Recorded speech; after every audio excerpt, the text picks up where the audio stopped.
Salam sejahtera, terima kasih karena bersama dengan saya di Nazilin Unity Channel. Satu lagi tangkapan yang paling mengejutkan kita, tahanan yang paling mengejutkan kita dalam dunia politik di Malaysia hari ini. Ada yang kata inilah tanda Anwar Ibrahim melawan dan memerangi rasuah habis-habisan. Tapi baru semalam satu tindakan yang paling tidak senonoh dan tidak beradab dilakukan oleh kumpulan pelajar-pelajar yang menggelar diri mereka mahasiswa. Tapi ramai netizen kata kalau tindakan begitu itu bukan tindakan mahasiswa, tetapi tindakan maha bodoh ataupun maha tak beradab.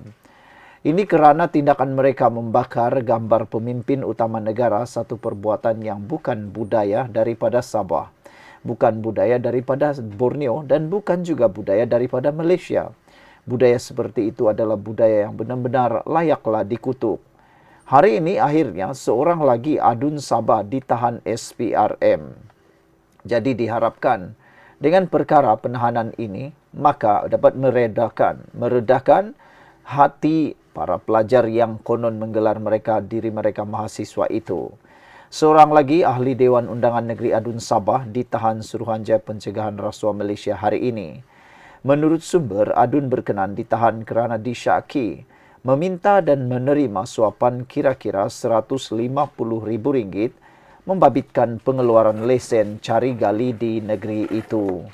Sebelum kita teruskan ulasan ini, saya nak berkongsi dengan anda semua, ini Transfer Factor for Life. Ini terapi imun yang meningkatkan daya imun badan kita sehingga 400%. Secara umum dan ringkasnya, kita kena penyakit kerana imun badan kita yang lemah. Kita juga sukar melawan penyakit untuk sembuh kerana imun badan kita yang lemah. Tetapi berita baiknya, dengan adanya Transfer Factor for Life, terapi imun yang di tangan saya ini, kita mampu meningkatkan daya imun badan kita sehingga 400% dan mendidik imun badan kita menjadi bijaksana. Dengan terdidiknya imun badan kita dan menjadi kuatnya imun badan kita ataupun tubuh kita boleh melawan penyakit daripada dalam dan menyembuhkan kita daripada semua jenis penyakit. Ingat, Transfer Factor bukan ubat tetapi terapi imun yang meningkatkan imun badan, mendidik imun badan kita melawan penyakit daripada dalam. Ianya seperti tentera yang membersihkan bahagian dalam tubuh kita bagi mencapai kesihatan yang optimum yang kita impi-impikan. Cepat dapatkannya melalui nombor telefon yang tertera WhatsApp saya. Baiklah. Menurut sumber, Adun berkenan ditahan kerana disyaki meminta dan menerima suapan kira-kira RM150,000 membabitkan pengeluaran lesen cari gali di negeri itu. Suspek lelaki berusia lingkungan 40-an itu ditahan kira-kira jam 9.30 pagi tadi ketika hadir memberi keterangan di pejabat SPRM Sabah.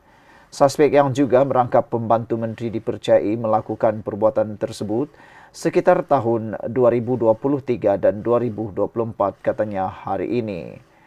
Menurutnya, suspek disyaki meminta wang rasuah berkenan daripada seorang individu bergelar Datuk bagi menguruskan permohonan lesen cari gali.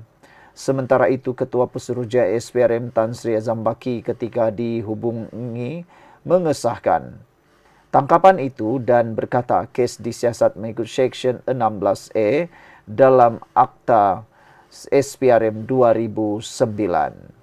Menurutnya, suspek dilepaskan dengan jaminan RM50,000 dengan seorang penjamin selepas selesai dirakam keterangan dan suspek dijangka dituduh dalam masa yang terdekat.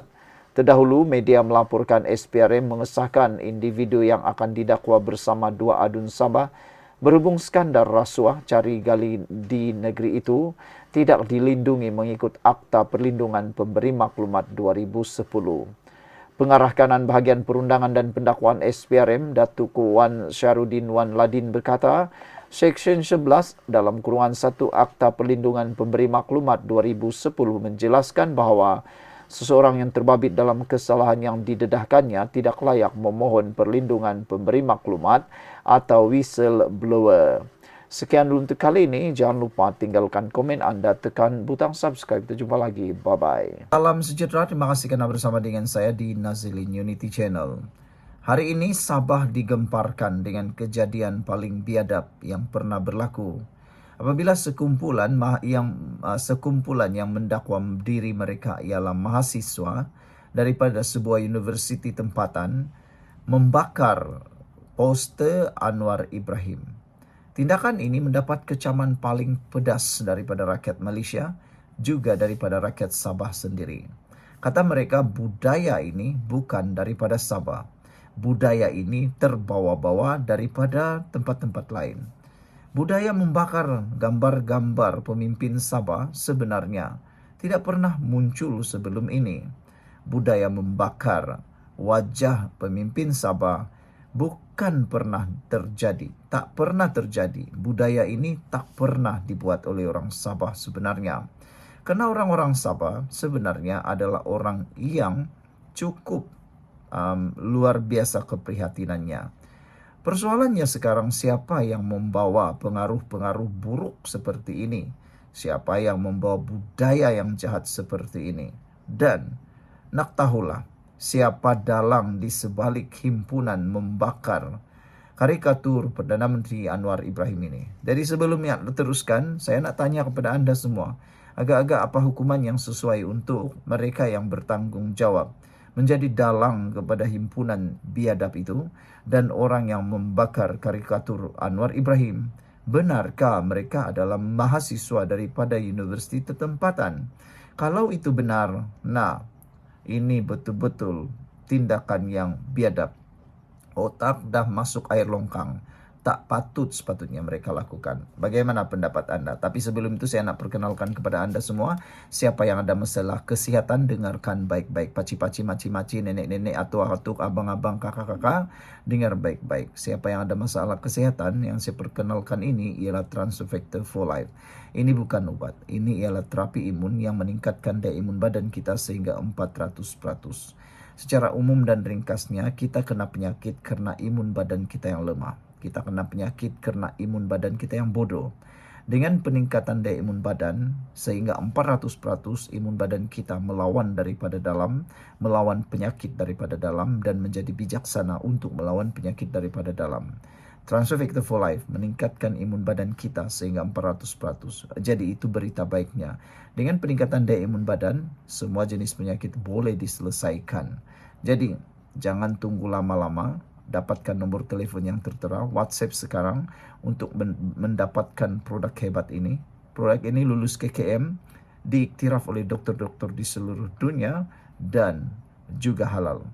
Dapatkannya untuk kesejahteraan hidup anda. Ingat, jangan bertangguh-tangguh, karena perbuatan bertangguh akan merugikan atau mungkin akan meragut nyawa anda. Saudara, Ketua Pemuda PKR AMK Kamil Munin mengkritik peserta penunjuk perasaan di Sabah yang membakar karikatur Perdana Menteri Anwar Ibrahim. Kamil yang juga setiausaha politik Anwar di Kementerian Keuangan berkata, pembakaran karikatur seperti itu bukan sahaja keterlaluan dan biadab, tetapi juga menunjukkan penunjuk perasaan tidak mempunyai hujah yang sah untuk dibuat. Tindakan ini berlebihan dan biadab, tidak pun boleh dianggap sebagai protes aman, membahayakan diri dan orang awam, gagal memahamkan masyarakat umum apa yang nak disampaikan, dan paling utama, ini tanda kekalahan dalam perlawanan hujah. Hujah tak pernah berkesan disampaikan, hanya aksi kosong yang dilihat berani bagi mencuri perhatian masyarakat. Tidak membantu menyelesaikan isu yang diperjuangkan, katanya. Okeylah, anda dah berjaya dapat perhatian. Sekarang, munculkan diri dan berhujahlah dengan bernas, katanya dalam satu kenyataan hari ini. Aksi bakar karikatur itu mengakhiri bantahan pelajar terhadap isu rasuah dalam negara yang berlangsung di kota Kinabalu, Sabah. Acara itu berlangsung dari petang semalam hingga 11 pagi hari ini. Karikatur Anwar yang dibakar itu turut disertakan kenyataan Madani Pelindung Rasuah Sabah. Jurucakap Sekretariat Rakyat Benci Rasuah Fadhil Kasim berkata, kain rentang itu melambangkan kritikan pedas terhadap pentadbiran Anwar yang didakwa kumpulan itu gagal menunaikan janji reformasi di institusi. Anwar telah dikecam antara lain atas pelantikan Musa Aman sebagai yang di Pertuan Negeri Sabah. Pada 2018 Musa dikenakan 46 pertuduhan jenayah yang dikaitkan dengan kontrak konsesi balak di negeri itu. Bagaimanapun dia dibebaskan dan dilepaskan daripada semua pertuduhan apabila pendakwa raya menarik balik kes terhadapnya pada Jun 2020. Sementara itu, Kamil memberitahu Malaysia Kini bahawa dia akan membantah pembakaran karikatur seperti itu tanpa mengira imej siapa yang dibakar. Muka sesiapa pun saya tak setuju. Secara peribadi menolak pendekatan seperti ini, katanya lagi. Saudara-saudara sekalian, bagaimana pula pendapat anda tentang tindakan itu? Rakyat Sabah benci tindakan seperti itu. Sekian dulu untuk kali ini. Jangan lupa tinggalkan komen anda dan kita jumpa lagi. Bye-bye. Salam sejahtera. Terima kasih kerana bersama dengan saya di Nazilin Unity Channel. Najib boleh mohon parol jika gagal semakan kehakiman titah edendum. Wow. Pendedahan ini mengejutkan kita semua. Saya sebagai pengulas politik bebas sangat terkejut dengan kenyataan daripada Peguam Najib ini. Boleh dan layakkah? Saya nak tanya dulu dengan anda semua. Pada pendapat anda, layak sudahkah Najib memohon parol?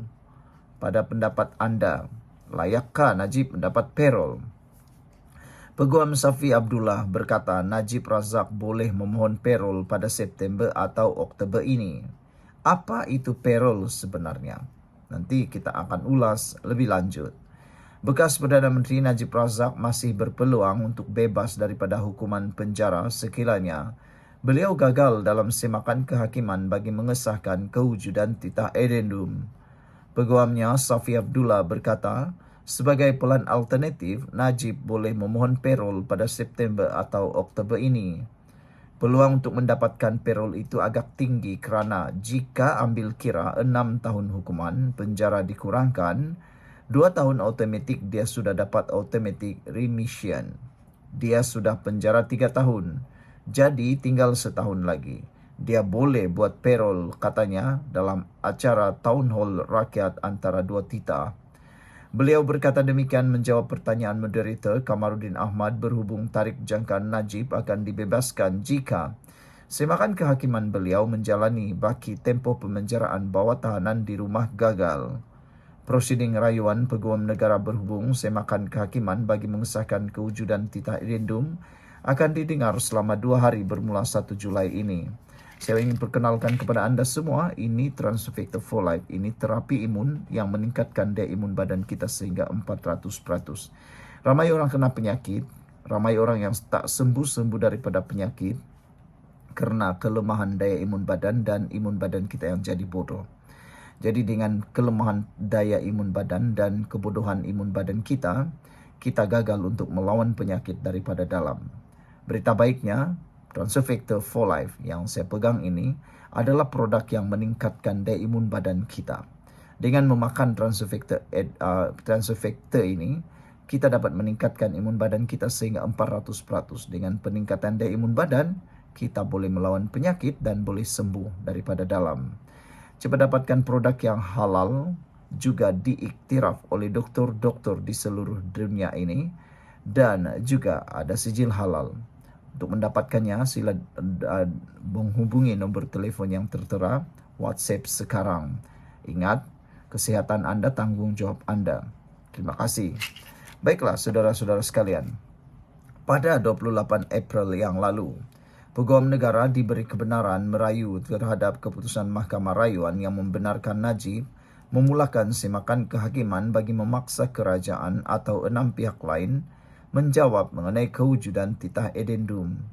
Dokumen yang dikatakan memperkenan Najib menjalani hukuman penjara di bawah tahanan rumah.